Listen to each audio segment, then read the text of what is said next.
Hello friends, నేను Vani. Welcome back to my channel gardening with వాణి.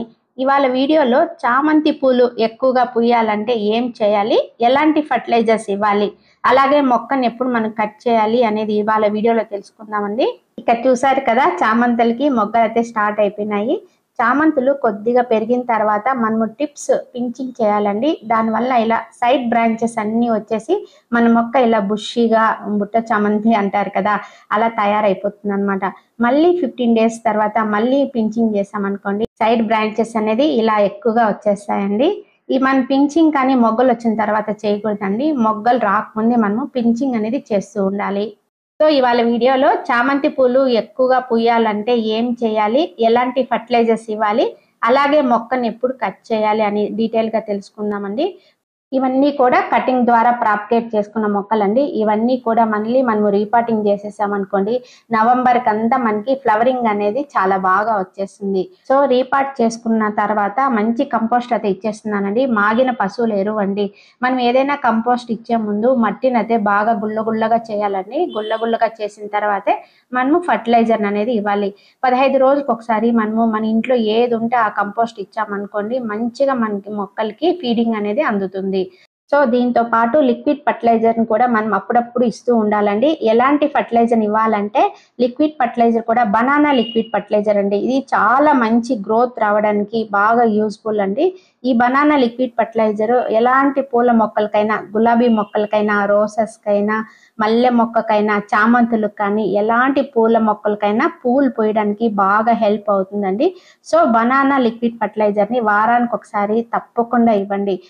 అలాగే వారానికి ఒకసారి పెస్ట్ అటాక్ కాకుండా మిల్లీ బగ్స్ అలాంటివి అటాక్ అవుతుంటాయండి. నల్ల పేను అలాంటివి వస్తూ ఉంటాయి అన్నమాట. మనం అందుకనే వారానికి ఒకసారి నీమ్ ఆయిల్ అనేది తప్పకుండా స్ప్రే చేస్తున్నాం అనుకోండి, మన మొక్కలు చాలా హెల్తీగా పెరుగుతాయి. అలాగే మాగిన పశువుల ఎరువు కూడా నెలకు ఒకసారి ఇవ్వండి. చాలా బాగా పనిచేస్తుంది. అంటే పువ్వులు బాగా పూయడానికి, మొక్క బాగా గ్రోత్ బాగా రావడానికి పనిచేస్తుందండి. సో ఫైనలీ మనకు పువ్వులు అయితే పూసేసాయండి. అలాగే ఫస్ట్ టైం మీరు ఎవరైనా నా ఛానల్ని చూసినట్లయితే ప్లీజ్ సబ్స్క్రైబ్ చేసుకోండి. అలాగే పక్కన ఉన్న బెల్ సింబల్ని యాక్టివేట్ చేసుకుంటే తద్వారా నేను ముందు పెట్టే వీడియోస్ అన్ని మీకు నోటిఫికేషన్స్ వస్తూ ఉంటాయి. ఇక ఫ్లవరింగ్ విషయానికి వస్తే, మనం ఎలాంటి ఫర్టిలైజర్ని ఇవ్వడం వల్ల మొక్కల్లో నుంచి ఇంత ఘనంగా ఫ్లవర్స్ని తీసుకోవచ్చు అంటే, ఒక మంచి హోమ్ మేడ్ ఫర్టిలైజర్ని చూపిస్తానండి. మనం ఈ ఫర్టిలైజర్ ఇవ్వడం వల్ల మొక్కల్లో మంచి ఫ్లవరింగ్ అనేది తీసుకోవచ్చు. సో ఈ ఫర్టిలైజర్ని ఏ విధంగా ఇవ్వాలంటే, వర్షాలు లేనప్పుడు ఇవ్వండి. బాగా వర్షాలు పడేటప్పుడు వద్దు. ఎండ బాగా వచ్చినప్పుడు, మట్టి అంతా బాగా డ్రై అయిపోయినాక ఈ ఫర్టిలైజర్ని తయారు చేసుకొని ఇవ్వండి. దీనికోసం మనము ఏం తీసుకుంటున్నానంటే, సో ఇవాళ నేను చూపించబోయే ఫర్టిలైజర్ ఏమంటే సింపుల్ అండి, బియ్యం కడిగిన నీళ్లు. ఈ బియ్యం కడిగిన నీళ్ళను 3 రోజులు అలాగే ఉంచానండి. మంచిగా పర్మెంటెడ్ అయింది. అంటే పైన బాగా వైట్ గా ఒక తెట్టు లాగా వచ్చింది కదండి, అంటే మంచిగా పర్మెంటెడ్ అయింది. మనం బియ్యం కడిగిన నీళ్ళను ఎటువంటి పరిస్థితులు అయితే కింద పడేయద్దండి. మన మొక్కలకి ఇచ్చామనుకోండి మంచి యూస్ఫుల్ అనమాట. తర్వాత అరటి తొక్కలు అండి, అంటే ఫ్రెష్ గా ఉంటాయి కదా అరటి తొక్కలు అనమాట, అవి 2 తీసుకుంటున్నాను. అంటే మంచిగా అయితే మనకు పొటాషియం అనేది మనకి అరటి తొక్కల్లో ఉంటుందండి. ఇవి ఫ్లవర్స్ ఎక్కువగా రావడానికి, వచ్చిన మొగ్గలు రాలిపోకుండా ఉండడానికి మంచిగా యూజ్ అవుతుంది. తర్వాత తగినంత బెల్లం తీసుకుంటున్నాను. ఈ బెల్లం అనేది క్వాంటిటీ అంటే మనం అరటి తొక్కలను బట్టి నేను చిన్న, అంటే నిమ్మపండు అంతా వేస్తున్నానండి. తర్వాత ఫ్రెష్ టీ పొడి వేస్తున్నానండి, 2 స్పూన్లు వేస్తున్నాను అనమాట. అన్ని ఫ్రెష్వే తీసుకున్నాను. ఫ్రెండ్స్, మనం టీ పొడి అనేది మంచి బ్రాండెడ్దే తీసుకోవాల్సిన అవసరం అయితే లేదండి. మనకు మార్కెట్లో ఏది చీప్ అండ్ బెస్ట్ దొరికితే అది యూజ్ చేయొచ్చు. ఈ టీ పొడిలో మనకు నైట్రోజన్ అనేది మంచిగా అయితే దొరుకుతుంది. టోటల్ గా మనకు ఎన్పికే అనేది మనకు ఇందులో బాగా అందుతుంది మన మొక్కలకి. ఫ్రెండ్స్, మనం ఈ బెల్లం ఎందుకు వేసామంటే, ఎప్పుడైతే మనం పొటాషియం కోసం అయితే అరటి తొక్కల్ని టీ పొడిలో ఉన్న అంటే నైట్రోజన్ అనేది యూజ్ చేసామో, బెల్లం అనేది ఇందులో ఉన్నటువంటి మైక్రోబ్స్ ఏమైతే ఉంటాయి అవి మల్టిప్లై అవ్వడానికి సహాయపడుతుంది అనమాట ఈ బెల్లం అనేది. అందుకే బెల్లం అనేది మన మొక్కలకి చాలా యూజ్ అవుతుంది. చూడండి, 1 డే అంతా మనం ఇలాగే పెట్టేసాం అనుకోండి, మంచిగా అదే పర్మెంటెడ్ అవుతుంది. 1 డే తర్వాత బాగా డైల్యూట్ చేసేసి మన మొక్కలకి ఇవ్వాలి. ఇలాంటివి చూడండి, మన ప్లాస్టిక్ కంటైనర్ లోనే మనం చేయాలి. టోటల్ గా అయితే కవర్ చేయకూడదండి. ఇలా కొద్దిగా గ్యాప్ పెట్టాలి, లేకపోతే కాటన్ క్లాత్ కట్టేసినా సరిపోతుంది. ఎందుకంటే గ్యాస్ అనేది రిలీజ్ అవుతా ఉంటుంది. అందుకే మనం ఇలా కొద్దిగా గ్యాప్ పెట్టాలి. 1 డే తర్వాత చూడండి, ఈ టీ పొడిలో ఉన్నది, అరటి తొక్కల్లో ఉన్నది మొత్తం సారం అంతా మనకి వాటర్లో అయితే దిగేసింది. ఫ్రెండ్స్, నేను 1 లీటర్ అయితే ఫర్టిలైజర్ అయితే తయారు చేశానండి. డైరెక్ట్గా అట్లాగే ఇచ్చేయకూడదండి, కాన్సన్ట్రేషన్ ఎక్కువై మన మొక్కలు చనిపోతాయి. కాబట్టి డైల్యూట్ చేసి మన మొక్కలకి ఇవ్వాలండి. ఇందులో ఉన్న అట్టొక్కల్ని ఏం చేస్తున్నానంటే డస్ట్బిన్లు మాత్రం పడేయకండి. మన చెట్టు మొదట్లో అంటే చెట్టు వేరుకు దగ్గరలో కాకుండా దూరం ఇలా పెట్టేసి మట్టి కప్పేసాం అనుకోండి, మంచిగా అయితే కంపోస్ట్ అయిపోతుంది. తర్వాత ఇలా చూడండి, నేను వాటర్లో డైల్యూట్ చేసేస్తున్నాను.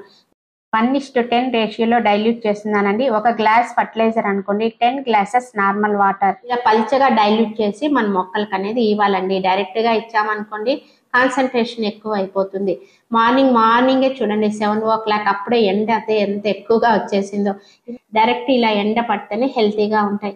ఎంత కలర్ఫుల్ గా ఉందో చూడండి. మార్నింగ్ 7 o'clock ఎన్ని పూలు పూసినాయో మా గార్డెన్ లో. ఇలా డైలీ వచ్చిన పూలను మనము తీసి మన దేవునికి పెడుతూ ఉంటే ఎంత హ్యాపీనెస్ ఉంటుందో కదా మరి. ఎందుకంటే మనం చెట్లను మనమే పెంచుతున్నాం కదా, అందుకు చాలా హ్యాపీగా ఉంటుంది మనకి. సో ఈ ఎన్పికే రిచ్ గా ఉండే ఈ ఫర్టిలైజర్ ఇవ్వడం వల్ల మొక్కలు చాలా హెల్తీగా పెరుగుతాయండి. ఈ విధంగా పూలు కానీ ఫుల్ గా కలర్ఫుల్ గా రావాలంటే ఇట్లా పొటాషియం, ఫాస్ఫరస్, నైట్రోజన్ ఎక్కువగా ఉండే ఇలాంటి లిక్విడ్ ఫర్టిలైజర్స్ ఇస్తూ ఉన్నాం అనుకోండి, ఎలాంటి మొండి మొక్క అయినా పూయాల్సిందే అనమాట. పూలు ఎన్ని ఫ్లవర్స్ కాస్తాయి చూడండి. దేవునికి అయితే కొదవే ఉండదన్నమాట నా గార్డెన్ లో. ఇలాంటి ఫర్టిలైజర్స్ మనం ఈజీగా అయితే అమౌంట్ లేకుండా ఈజీగా లిక్విడ్ ఫర్టిలైజర్స్ తయారు చేసి ఇచ్చామనుకోండి, ఇంత ఘనంగా మీ గార్డెన్ లో కూడా మీరు ఫ్లవరింగ్ అనేది తీసుకోవచ్చండి. ఇవన్నీ కూడా జీరో కాస్ట్ తో మనము తయారు చేసుకునే లిక్విడ్ ఫర్టిలైజర్స్. చాలా హెల్తీగా పెరగడమే కాకుండా కలర్ఫుల్ గా కానీ మనకు ఫ్లవర్స్ ఇస్తూ ఉంటాయి. అలాగే టీ, కాఫీ పౌడర్ అలాంటివి కూడా మనము మొక్కలకి ఇస్తూ ఉన్నాం అనుకోండి, సాయిల్ అనేది ఆటోమేటిక్ గా అసిడిక్ నేచర్ గా పెరిగిపోతా ఉంటుంది.